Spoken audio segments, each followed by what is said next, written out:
Well, hello everyone. Thanks for joining us today. My name is Howie Heckman. I'm one of the developers here at PTS. Today I'm going to be giving you guys a demonstration of a new feature in ClearStream 5.0, the custom endpoints, or sometimes in some of the documentation referred to as templates, endpoints that allows you to send custom data to more different destinations than have been available in the past. So I'll kind of give you a live demonstration of how that works, as well as go through a little bit of a PowerPoint here. And then, as always, I like to answer any questions you guys may have at the end of the webinar. Please feel free to send those questions over in your question panel, and I'll get to as many as possible. And as always, I'll have our contact information up at the end of the webinar. So if you do have any questions after the webinar or feedback or any feedback, you can go ahead and reach out to us and send that on over. Before I get started, I would like to mention that all of the stuff I show you today is available for free trial at our ClearStreamRFID.com website. So you can go ahead and hop over to our website, go to the free trial area. You can download the software and trial everything I show you. The only limitation with our trials is that it limits to 30 days of use of the software. However, it lets you use all of the features of the software and see kind of everything working in action as a free trial from our website. So with that, let's get jumping over to the PowerPoint here. I just have a couple of slides kind of to talk a little bit about this feature. Again, it is new to version 5.0. So you will want to make sure that you're running the latest version of the software. Again, it's available at ClearStreamRFID.com in order to see these custom endpoints. So what are the custom endpoints? Well, the custom endpoints allows a user to connect their RFID or Bluetooth beacon data to something like a web service backend or even an email destination. It gives you more flexibility in the different options you have as to where you send your RFID and tag data that's being collected by your RFID readers and Bluetooth gateways out in the field.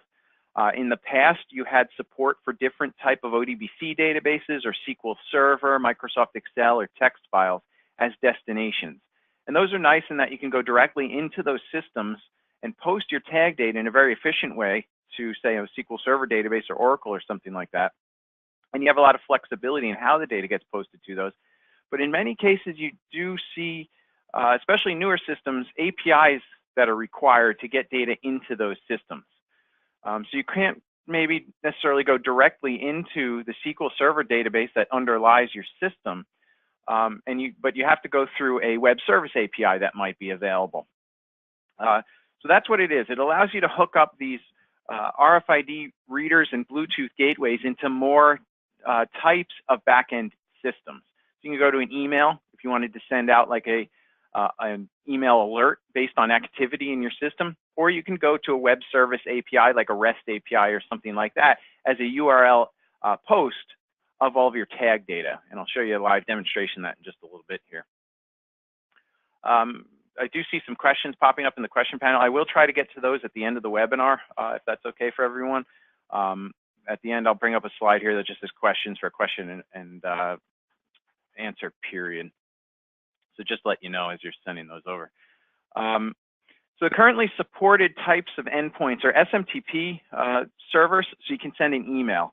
So what's cool about that is you can map an RFID reader or a Bluetooth gateway to an SMTP server, and then every time a tag is read, it'll send it in as an email to that destination. And then you can, of course, build in all the logic within ClearStream to send it only maybe when certain activity happens or when you need to get an email alert sent with your tag data. So some of the cool demonstrations we have set up here in our offices are smart cabinets that maybe track all of the items within a cabinet via RFID. And when an item is removed from that cabinet, ClearStream, through this custom endpoint, sends an email alert to whoever needs to be notified when a particular item is removed from the cabinet. So the demo we have in our solution lab here is a chemical tracking cabinet that has chemicals in it, or fake ones in our case, but it has them in bottle form in the smart cabinet. And when you pull those out, you get an email stating exactly which chemical was removed and at what time it was removed from that cabinet. And then probably the more commonly used feature of this is HTTP web servers. So you can specify not only an email SMTP server as a destination, but you can set up a URL and make an HTTP request to a web service with your tag data and format it as you need to for that particular system so that it can be inserted into, through the API of that system into the backend system. We're also planning on expanding this to other things. So for instance, we want to do Rfid printers as a destination. So you can format a print report through the ClearStream endpoint that'll send off a print request to say an RFID printer where you'll print out a label. So you could go ahead and just as you would shoot off an email, you could also go to a printer and print that data that way. And we'll be expanding the different features of this template and endpoint area as we move forward. So a little bit about what it can do. Well, the custom endpoints, it allows the user to customize the output of the ClearStream collected tags and beacon data and send this to a user-defined endpoint. So the endpoints, again, are the HTTP web service or an email, an SMTP server. But on top of that, it allows you to customize what that output looks like that gets sent to that endpoint. So we have a report format that the user can define, and I'll go through this in just a little bit to show you.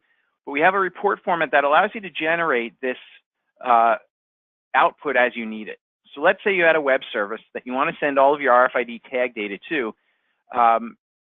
You can format it in maybe as JSON. Maybe you need it as a JavaScript object notation format that web service then accepts in order to then process the data on the back end and put it into that system. So you can format it as you need to. You can format it as JSON. You could format it as HTML.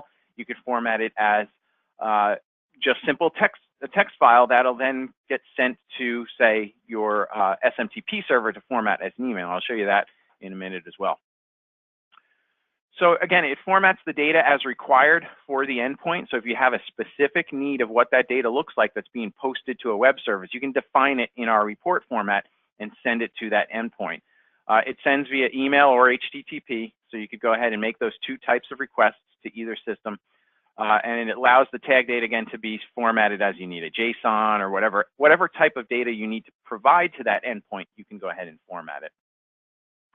So with that, I'll jump out to a live demonstration and kind of show you how this works. So let me hop out of the PowerPoint and get rid of my Visual Studio here, but I'm going to go ahead to ClearStream, and I will go ahead and show you how to set this up.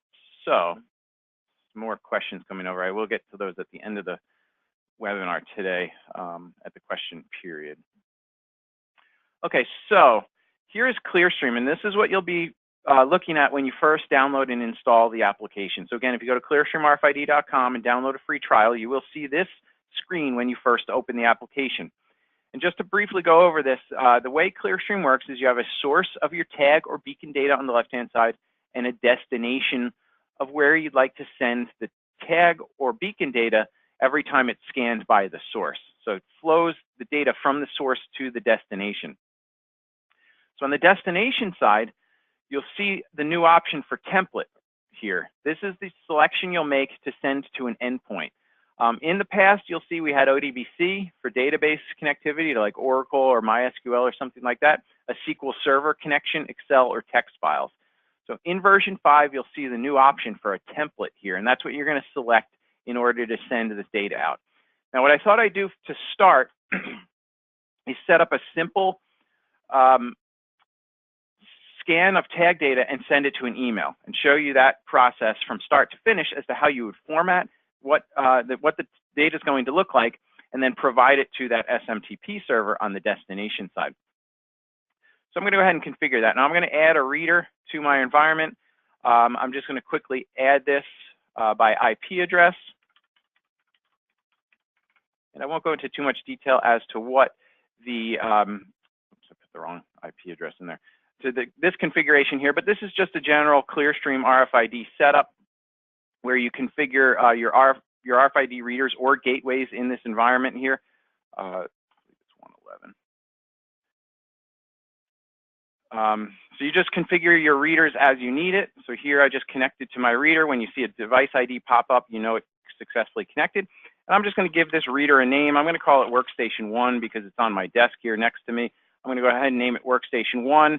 In this case, I have one antenna hooked up to port 4 on this reader. So I'm going to go ahead and do that and power the power level down so I don't read too many tags. I'm going to limit the number of tags that I read here. You don't have to worry about these settings here. I'm really just adding a reader to my environment that I'm going to go ahead and now use as my source of data. So here I've added one workstation 1 reader. It's running on IP address 4.111, and now it's ready to start scanning tags. I just have to add where I'm sending those tags every time it actually captures that information.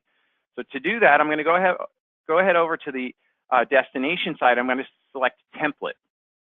Now here, you're provided with two things that you need to configure. First is the report of what the output data is going to look like. So these are XML documents that define what and how the data is formatted in order to send to, in the second setup here, the sender.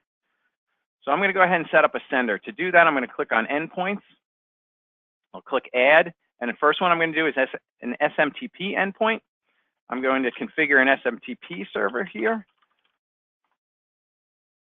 Now these settings would be based on what you guys have for an SMTP server.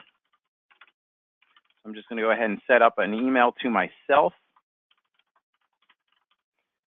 And we will go ahead, I just want to type that again because I don't want to get it wrong. I'm going to send it, the username, my sender, the recipient, I'm going to send it again to myself here. ClearStream.rfid.com with a subject of tag red. Okay, so I'm setting up my endpoint. So in the case of an SMTP endpoint, you're basically just adding it to your endpoint list here.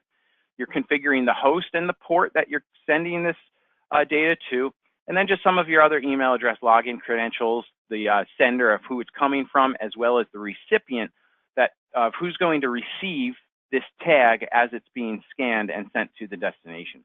So I'm going to go ahead and select and set the subject to tag red. And I'll go ahead and close that. Now, the next thing I need to do is set a report format file here. So I'm going to go ahead and bring up a sample one that I have configured for this, and I'll show you what this looks like. Okay, so this is a sample. This one I believe is provided with ClearStream. It's in your My Documents folder after you set up and install ClearStream. But it's an XML document that just defines what the output's going to look like when it is being received by or being packaged up for an email. And I won't go into too much detail here. You guys can just use the sample as it is. I'll make a change in a minute and show you the change reflected in the email. But really what this is going to format is an email that has a header called PTS sample email message and two fields of information, field 1, field 2. And this field 1 and field 2 are the EPC and location fields defined up at the top of it here, and then a little string at the bottom that says, thank you for using PTS software. So this is just a sample that's provided with the installer. I'm going to go ahead and select this as my report and show you how that is sent. So it's on my C drive, and it's the email sample. So I'll go ahead and hit OK there. So now, once you do that, what it basically did was it looked in this report and loaded it, and it found the first two fields that you have defined at the top. And the two fields I have are EPC and location. And now I can use those in the mappings down below. So what I want to do is map the reader name to the location field in my email and the EPC, the tag value, to the EPC value in the email. So basically, I just mapped my reader with two fields of information, the EPC that was read and the reader name, which is workstation 1 in this case. And I mapped that over to the EPC and location field of my report, which then gets generated every time a tag is scanned and sent to the SMTP endpoint here, which I have configured as a Gmail SMTP server. Okay, so now if I were to go ahead and start this up, I'm going to save my project first.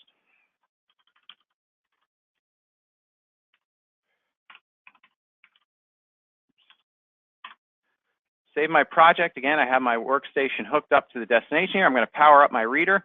The reader now is actively scanning for tags. It's set to running, say, true. Inventory in progress is set to true. And I'm going to go ahead and take a tag now and move it over to the reader here. And you can see it picked up that tag and sent it to the destination. It's basically what it's doing is it's packaging the email and formatting it from that sample report to generate the email and send it to that SMTP server as a packaged up email on the destination side. And if I go over to my email client here, you can see I just received an email from my Gmail account here with the subject of tag read, and you can see it formatted that data as it was captured by that reader. So you can see PTS sample email message, field 1, field 2, I get the EPC along with the workstation. So I got that email immediately from the RFID reader as it scanned a tag and it pushed it out to the user. Now this is a very simple use case. I mean, it's just packaging any tag and sending it to an email. So you probably wouldn't want to do this, especially in a high volume situation where you're scanning a lot of tags. You don't want to send and load up your email with just tag reads.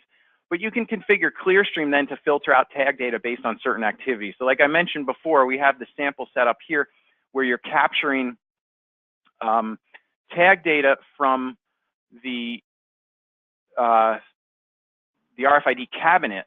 You're only sending the email when a tag leaves the cabinet. So you're reducing the amount of data that you're getting that's hitting this server by just controlling what actually causes it to get sent over to the destination.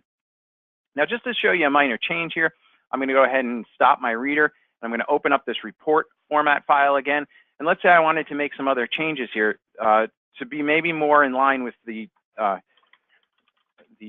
cabinet when a tag is removed from that cabinet. So I'm going to say warning tag removed from cabinet as part of the email. And I also want to, for some reason, I left these as field 1 and field 2 in the email. Let's call one tag ID, and this one the location or the cabinet. Okay, the cabinet ID here. And then I'm going to get rid of thank you for using PTS software and just say something like check cabinet for removal or something. I don't know. So I'm customizing what this email looks like that's being sent to the endpoint, that SMTP server. So I'm going to go ahead and save this. I'm going to jump back over here and maybe make one other change to this. The device is named Workstation 1, but maybe I'll change this to Cabinet 1. Okay, just to be more in line with the demo. So now I'm going to go ahead and save my project. I'm going to power this scanner up again. It's currently scanning for tags. You can see it's in the running state true with an inventory in progress. If I then go ahead and jump over to grab my tag, I'm going to take this tag and put it in front of the reader. It goes up to 2 because it scanned that tag and it packaged the excuse me, the tag up in the format. It sent it over, and now you can see my adjustments that I made to my report format are now included in that output that's being sent to the endpoint, the SMTP server in this case. So now it's saying warning tag removed from cabinet. It gives me the tag ID that was removed, and then it was removed from cabinet 1 with the check for cabinet. So you can see I can easily modify that report format to send the data that I want to in this email in this case over to a user. And now this can include HTML, and in fact, you could see it included a little bit in this file for these breaks, but you can go ahead and format this with HTML inside of this document or whatever you may need in order to send this email out to an end user. It could also simply be text data. You can remove all of that. And now there was a question that popped up here, and I'll just kind of point it out at this point. You wanted, the question was that, can you send this as CSV data? Of course, certainly you can go ahead and format this output to format it in a CSV format where you're doing comma separated values and report just that to whatever system you're trying to send it to. So yeah, you can modify this document here to format the data as a CSV and send that to the endpoint. All you would really need to do is put the double quotes around your field, separated by commas, and put all of maybe the fields on the same line. So you might want to do something like this, where you put field 1 wrapped in double quotes, separated by a comma, and maybe get rid of this cabinet value down here. So yes, you can go ahead and do that or format it really in any way you want in this document here, and it will provide it as a CSV file. Just wanted to illustrate that because the question came up in the question panel here. So I'm going to go ahead and undo this for now and talk about the other endpoint that's available within ClearStream at this point. So that again was the SMTP endpoint. But what if you wanted to go to a web service? Something that maybe provides an API that that accepts like a JSON string. And I want to talk and show you how to send a JSON string to a URL as a post parameter or whatever you may need it to be, so that it can be processed on the API side and kind of processed into a backend system.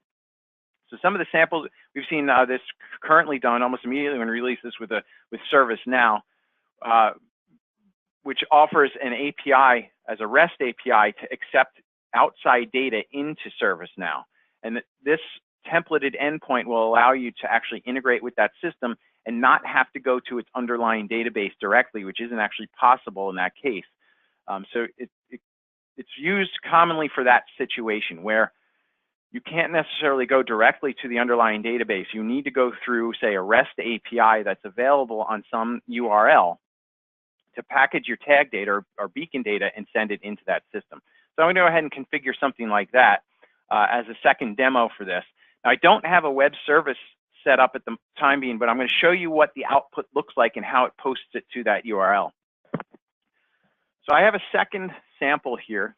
It's actually a ServiceNow sample that I've configured with some different fields of information set up for it. And in this case, I have EPC, date, time, device, antenna, tag event, and RSSI value. And these are the fields that I want to supply into, in this case, a ServiceNow output. Now, the ServiceNow output will take the data as JSON. And you can see, just as I had formatted before, just that text data, I'm actually formatting the text data now as JSON. And you can see that here. I have my open curly bracket. I have the EPC property. I have a date time property with the date time field and so on. I have all of these values formatted in a JSON format that ServiceNow will accept on its web service API. It then closes the entire format with a square bracket because it's an array of tags, and here's the open bracket up at the top. So I'm formatting this as JSON output that can be sent to ServiceNow to insert into that system, to process into that system. So I'm going to go ahead and show you this setup with that same tag data. So if I come back over to my setup, I will, should I add I'll do a duplicate one here. So I'm going to use the same cabinet one reader. I'm going to send it to another template. In this case, for the report, I'm going to select that ServiceNow report, which again is on my C drive. And you can see when I selected this new report, because it had additional fields available up in the field definitions up at the top, they're now available for mapping in the bottom. So every field that you'd actually have that you wanted to insert into this backend system on the web service API, you would add those fields to the report format so that they're mappable in ClearStream. So you'd add what you need to, in that case, to be mapped into the backend system. So now I have EPC set up to EPC. I want to fix my mappings a little bit. I need EPC or datetime to datetime, the reader name to the device field, antenna to antenna, tag event to tag event, and then the RSSI to RSSI. So just as I would have mapped fields, maybe from a reader to a database, I'm doing that same thing, but I'm mapping the fields that are collected by the reader to the fields here that are available in my template file. Now, currently I have this set up again going to the SMTP endpoint. Now I could do this and it'll send now the email in a different format. It's going to send it as, excuse me, the JSON data. But I want to just show you how you would send this to a web service API. So what I do in this case is I need to open up the endpoints dialog again and add a new endpoint to this setup. So in this case, it's going to be a URL endpoint. And you have some different settings here now for this HTTP server, URL endpoint. The first is the actual URL that's going to be receiving this data. So I'm going to go ahead, and I don't have one running, so I'm just going to do something that will fail here. But I'm going to go ahead and set the URL. So this would be typically whatever you may need it to be. It could be, ServiceNow/API/v2, something like that, where you're actually sending it to whatever that defined API endpoint is for the system that you're looking to send data to. For the method, you just change the method that you'd like to make this HTTP request. So you can do a GET post, and then it will provide the fields of information as URL parameters to the end of the URL. Or you could do something like a post, put, or delete. You can also customize this as you need it if you needed to use another method. But for the demo here, I'll do a post, and this will provide the content that's generated from this report and from the tag data as post parameters, and in this case, JSON, into the post or the body of this request. The content type here, I'll do application/JSON, and this could be, again, whatever you may need for your particular setup. But this is definable by you, and really you would just go back to the API and see what's required as to how that data is formatted. A common one nowadays would be application/JSON if it's accepting JSON at the endpoint. Finally, you have a username and password if the system requires one, as well as if you do this user logged in, or this logged in user, it'll supply your Windows credentials to, say, an IIS server if that's what's running in the API endpoint. But for my demo here, I'm just going to leave those blank. But so you can see now every tag that's being posted is going to be sent to a URL endpoint in a post method with the JSON data that's formatted from this string. Now I'm going to show you the resulting output here because I don't have this as set up as an actual endpoint. But if I go to my event log here, save my project, I'm going to start this reader up, and you'll see the request being made in this log as to what's actually being sent and provided to the web service API. So I'll go ahead here, I have my verbose log open. I'm going to take a tag, and I'm going to scan that tag. And then it's going to scan and send this data. And I'm going to power down the reader just so we can look at this. So here you can see the first thing that happened was it sent off the email for this first process, because I still have that configured over here. I still have my cabinet 1 reader hooked up to the email. So it sent an email with this data. So you can see the result of what it sent in this log. And then the next one is, because it's from the same reader, it's sending it to the second process here, which then formats it as the JSON data. And you can see this JSON data here. And this is what's provided as the post parameters to the URL, to that HTTP service that I had selected, which in my case was localhost port 4444. But this is what's being sent to that. And if I actually open this up in some type of viewer, that'll format it a little bit nicer for you. I'll go ahead over to JSON lint, and I can format it. So you can see this is what the data looks like now that's being provided to the web service. It's sending over these properties, EPC, date, time, device, antenna, and so on, with the data that was actually captured by the RFID reader, and it's providing it to it again as the post parameters to that web service. And if I were to do this again, I'll try to get multiple tags to go in a single request. So bear with me, I'll try to get some additional tags here. And let me go ahead and send, I'll clear this log. Start the reader back up and try to scan a couple of tags. There we go.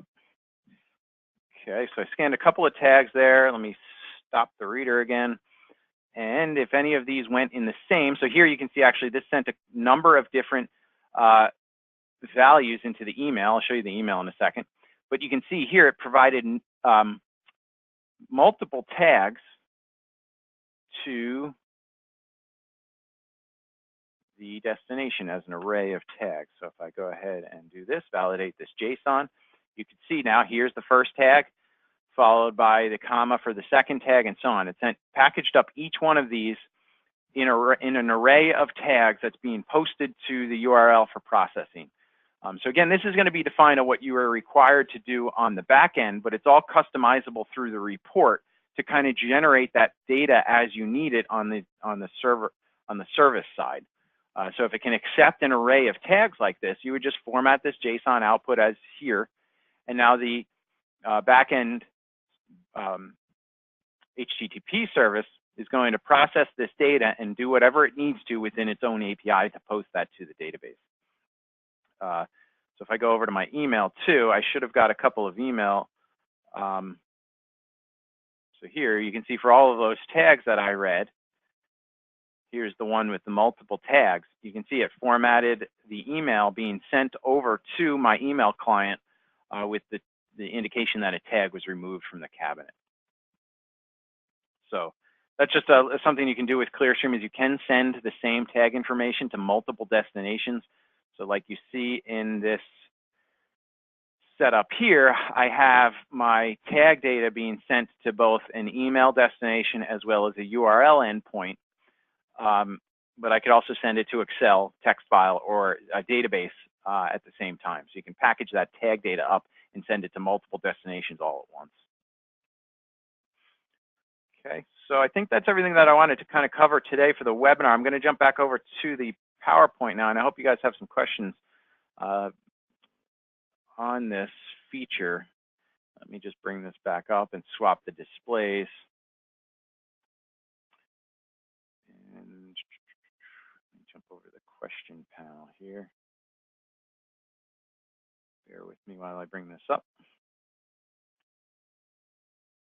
Okay, so the first question is, do you support MQTT? This is kind of a industry standard for communication with readers. We don't currently support this.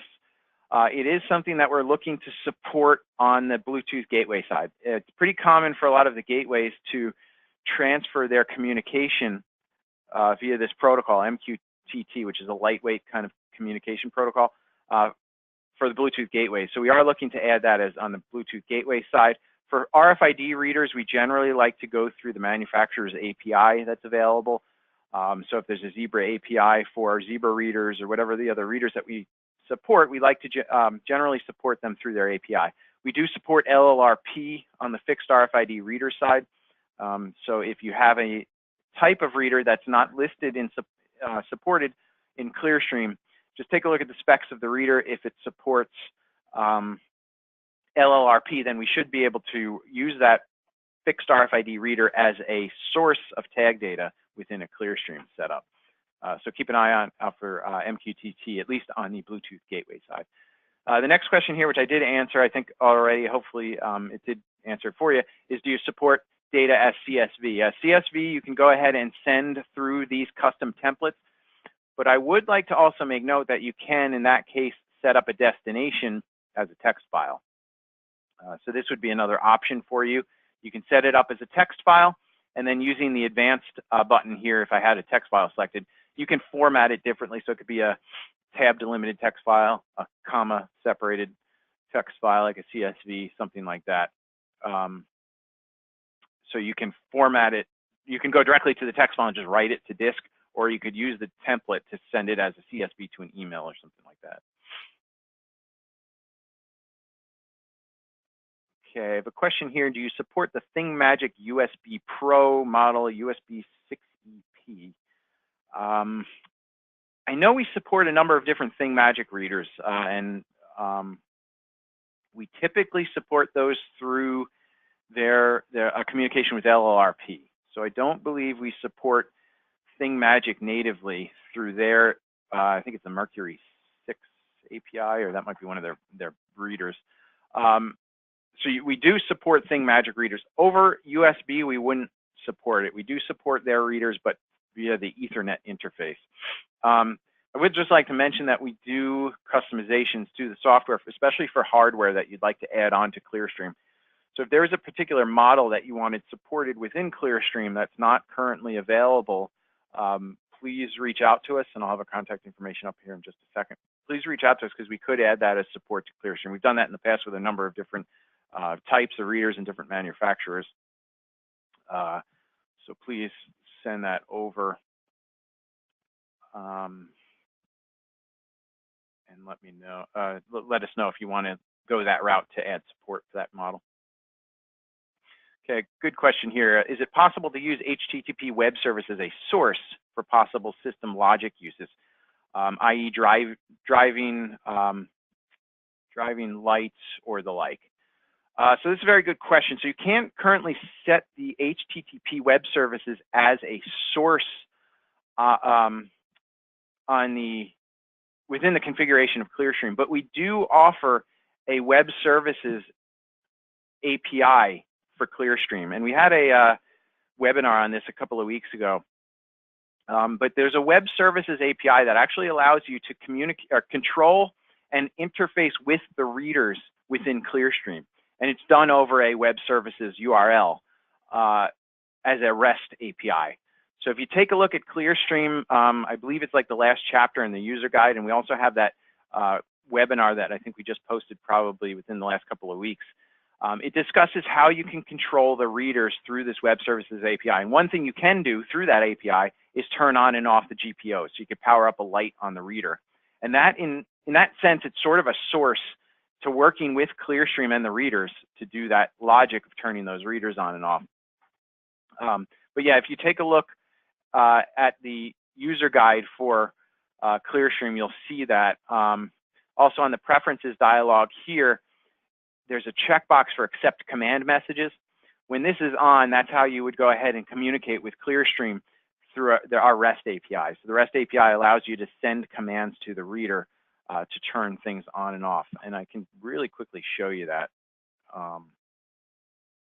Bear with me one second. I'll bring up a sample that we have for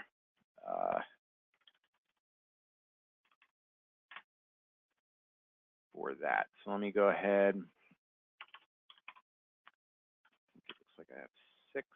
Okay, so, and actually let me, because I had this thing running, I'm going to delete this one because I don't have it. Let me save my project. I'm going to close and reopen ClearStream here so that the API is running against my configuration that I have set up.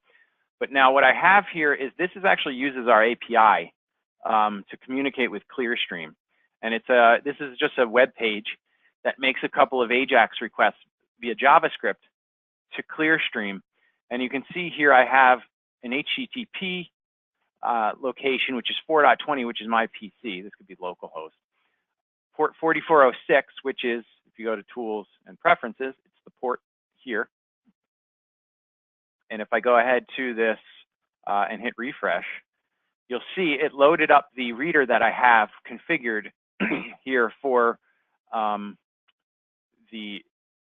that I've configured in ClearStream. So this is using the API to retrieve the reader list. I can start and stop the reader, so I can power this up here. And then you'll see if I go over to ClearStream, it's currently running. And if I go back to the web page, I can hit stop, and that'll power down the device. So that will stop the device. You can see it stopped it. And also, it'll display tags that are currently read. So if I start it again and take some of these tags that I have and put them in front of the reader here, you can see it scanned that tag and displayed it to the user in this grid. So this is using our API to both turn readers on and off and also view the tags that the readers are currently seeing. You can see it went away there because I pulled it back. But it's interfacing with the readers through our API. It can also do things like turn the GPOs on and off if that's what you're looking to do. So if you had different logic on the back end and say ClearStream makes a web service request to your REST API and there's some kind of error condition, you can then through your system make a call back over to ClearStream to power up a GPO to do some type of light stack or something. I hope that answers your question. But please elaborate on it if you'd like. All right, let me bring the PowerPoint back up here. So any other questions? Don't see any at the moment. I'll bring up our contact information, but please feel free to send them over if you guys have anything. But here is our contact information. And if there's no other questions, send them over as I speak here. But we do appreciate you guys hopping on the webinar today. I hope this was pretty insightful for seeing some of the new features of ClearStream and how you can kind of expand what ClearStream is communicating with.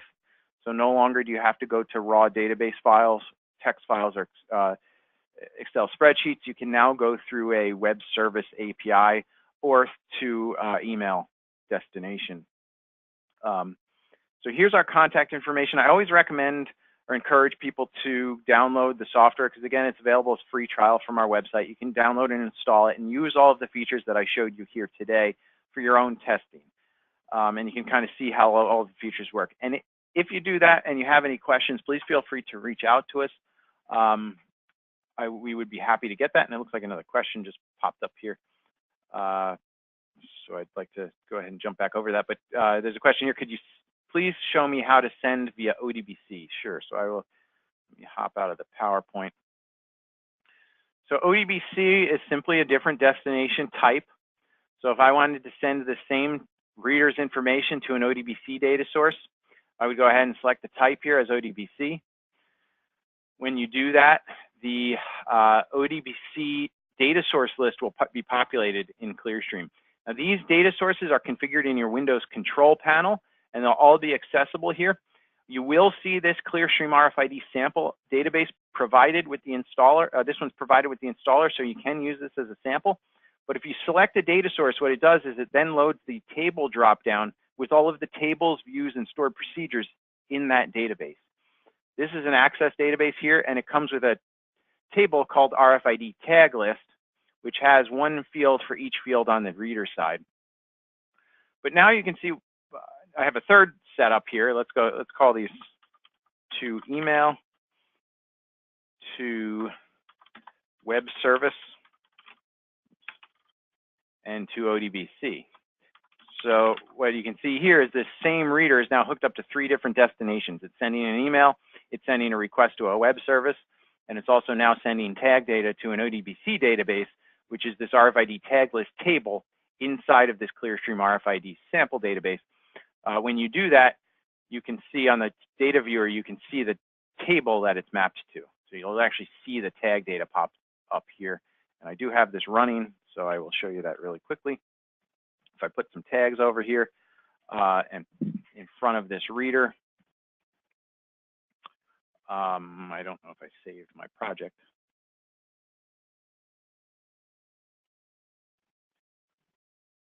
So there it goes, and now you can see, look, it sent a total of 10 emails now, 10 requests to the web service, and 5 requests or posts to ODBC. Let me get these tags out of here before my inbox is flooded. So I'll move those out of here. And if I jump over to the data viewer, this again is just a viewer into that, in this case, access database, but you can see the tags that I've put in front of this antenna have now been posted to an ODBC database as well. And if you can see this little notification down on the bottom right, I'm getting an email of this data as it's being sent. So I'm sending those to all of 3 different types of destinations. It looks like a follow-up or another question here about, will this webinar being recorded?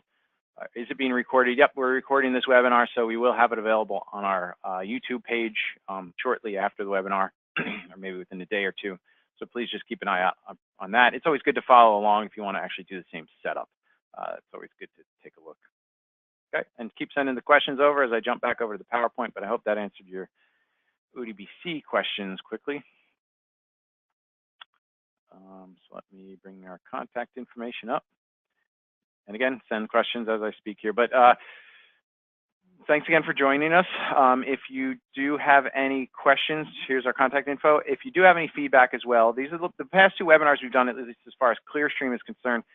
We've done more technical type stuff like this endpoint webinar, as well as the API webinar, which is the one we did a couple of weeks ago.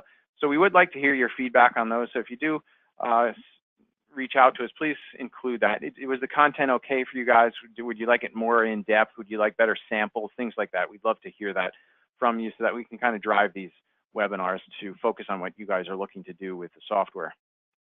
So with that, as long as there's no other questions, I do again appreciate everybody hopping on the webinar today. I hope everybody has a great rest of their day, and we look forward to seeing you again on a future webinar. Thanks, everyone. Bye-bye.